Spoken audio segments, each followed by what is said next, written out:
Abafana b'ikipe ya Arsenal yo mu Bwongereza ba hano mu Rwanda kuri uyu wa gatanu bafashije imiryango 86 igizwe n'abantu 430 barokotse jenoside yakorewe abatutsi bo mu karere ka Gasabo mu murenge wa Jari.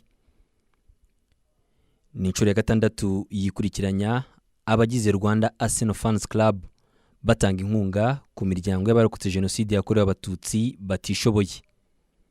Uyu mwaka by'umwihariko bitewe n'ibihe bigoye abantu barimo kubera icyorezo cya COVID-19 giterwa na coronavirus, bageneye imiryango ibiribwa n'amafaranga yabafasha guhaha ibyo bakeneye muri iki gihe abantu basabwa kuguma mu rugo.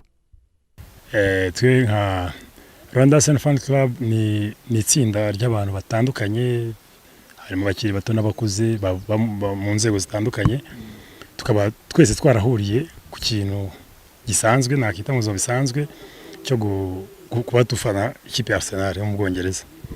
So twaje kugira igitekerezo rero abantu bategeza ko kuba duhura kenshi turebana bari kureba umupira mu weekend cyangwa iki mu bundi buzima busanzwe, bagiteye ko twaba turi hamwe.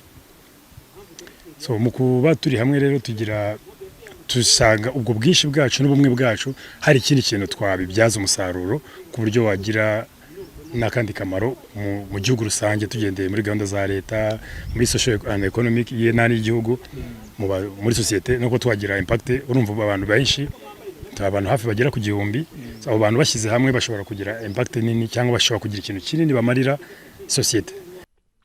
Ni igikorwa ngarukamwaka bakoze ku nshuro ya gatandatu yikurikiranya bafasha abarokotse jenoside yakorewe abatutsi batishoboye.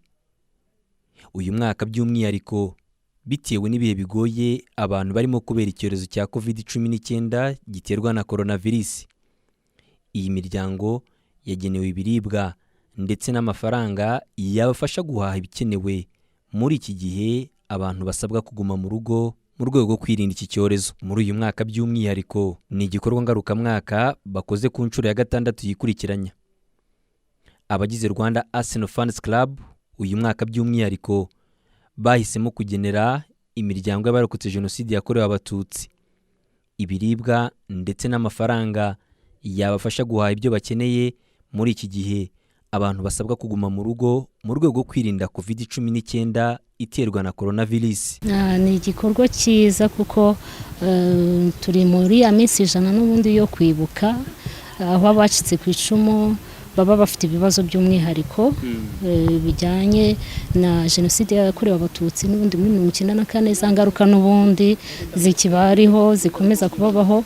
Iyo rero tugize amahirwe yo kubona abafata mu mugongo imiryango nk'imwe y'abacitse ku icumu, ni igikorwa kidushimisha. Imiryango yafashijwe n'aba bafana b'ikipe yo mu Bwongereza ituye mu murenge wa Jari, bakaba bari mu tugari tugera kuri 5 baturanyijwe ku bufatanye na Ibuka, CNLG ndetse n'akarere ka Gasabo, harebwa abafite ibibazo bikomeye kurusha abandi. Muri rusange ubuzima bw'abacitse ku icumu mu karere ka Gasabo kimwe n'ubwo abacitse ku icumu muri rusange ntabwo bumeze nabi cyane, kuko hari aho abacitse ku icumu bamaze kwigeza.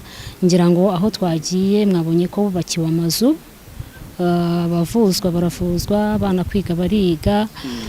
Muri rusange ubuzima bwabo ntabwo buhagaze nabi cyane, gusa ariko tutavuga ko nanone bumeze nk'ubw'abandi banyarwanda muri rusange, kuko hari ingaruka nyinshi zabagezeho. Hari ibyo babuze byinshi, hari ibyo bavukijwe byinshi byari gutuma imiryango yabo bikomeye. Ngira ngo mwabonye ko harimo abakecuru b'abapfakazi bibana, harimo abakecuru b'inshike, harimo abafite ubumuga batewe n'izo ngaruka za jenoside bituma batabasha kwikorera nk'uko bagakombye kwikorera muri rusange. Bamwe muri aba batuye muri uyu murenge baganiriye n'abanyamakuru. Bamwe muri aba bafashijwe n'aba bakunzi b'ikipe Arsenal ya hano mu Rwanda. Bamwe mu bagenewe inkunga n'aba bakunzi b'ikipe Arsenal babwiye itangazamakuru ko bishimye bikomeye kubona urubyiruko rubazirikana mu bihe nk'ibi bigoye cyane, babibuka ababo bazize jenoside yakorewe abatutsi, kuko byongera kubaremamo icyizere ko batari bonyine. Mutweretse ko tutari twenyine. Inkunga ya mbere twabonye tugashima ni ubu mwatwubakiye mukarudushyiramo, twarishimye n'ubu turishimye, dufite umunezero ko dufite umubyeyi utuzirikana. Reba aba basore bampekije bandi imbere bampagaze inyuma imbere bantera kumva ko ntigeze mba njyenyine, abo nabuze ingurane itabunga yabo ngiye byakiriye neza n'umutima mwiza, kandi nabo turabashimye yuko namwe mukoze igikorwa cyiza, yuko mutuvanye ahantu heza kandi mukibuka yuko uko tumeze natwe. Iki gikorwa cyitabiriwe n'umuyobozi wa Ibuka mu karere ka Gasabo ari kumwe n'abayobozi b'umurenge wa Jari, urimo abafashijwe kuri uyu wa gatanu ari nabo bakiriye abakunzi b'ikipe Arsenal. Mwami Keve uyobora Rwanda Arsenal Fans Club yabwiye itangazamakuru ko inkunga yatanzwe kuri uyu wa gatanu yavuye mu bakunzi b'ikipe Arsenal bibumbi.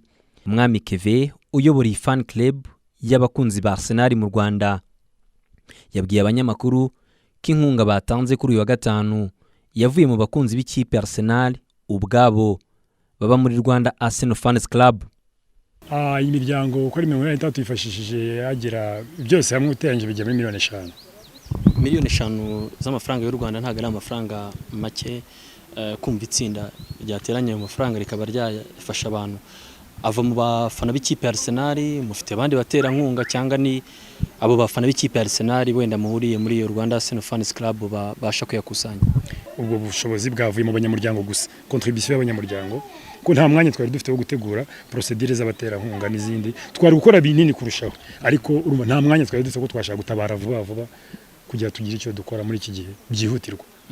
Aha rero duhagaze niho hatuye bamwe mu barokotse jenoside yakorewe abatutsi bo mu karere ka Gasabo mu murenge wa Jari batishoboye, akaba ari inyubako bubakiwe, bakaba bamaze igihe gito bahatuye.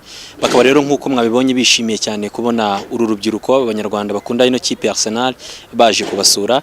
Ni imiryango 12 ibarizwa ahangaha mu miryango igera kuri 86 yafashijwe n'abakunzi b'ikipe ya Arsenal. Ntago byakunze k'abanyamuryango bose ba Rwanda Arsenal Fans Club babasha kwitabira nk'uko byagiye bigenda mu yindi myaka yashize, kubera ibi igihugu kirimo byatewe na COVID-19, bakaba bituranyijemo bake babahagarariye bari kumwe n'abayobozi ba Ibuka Gasabo. Kuva muri 2013 bashinguye umuryango ngo ukomeje kugenda waguka, gusa ngo n'imiryango iracyafunguye ku bandi banyarwanda n'abanyamahanga baba mu Rwanda bakunda ikipe Arsenal bifuza kuba bagana Rwanda Arsenal Fans Club bagafatanya kwiteza imbere no guteza imbere igihugu cy'u Rwanda. Dufite office ara kuri Olympic Hotel, ubusanzwe tukaba turi organisation yemewe ko ifite ibikorwa bitandukanye mu gihugu dukora muri Gasabo. Noneho ariko hari dufite platforms zitandukanye turiho nka social network, dufite abakoresha za Twitter bayibona Rwanda Arsenal Fans, abakuri za Facebook zirahari cyangwa kuri za no kuri za na Instagram, abenshi nibaza ko byoroshye kuruta guhita dutanga nimero direct. Kuri radio nkunda umupira n'abagabo, nkunda umupira pe naho kuri radio urawo ndego baba. Ubu rero baye umufana w'ikipe nakubwiye ko yitwa Arsenal. Ubu wabaye umufana wa Arsenal. Nukuri kw'Imana. Jari Kimfura yacu ku bwa Radio TV 10 i Kigali.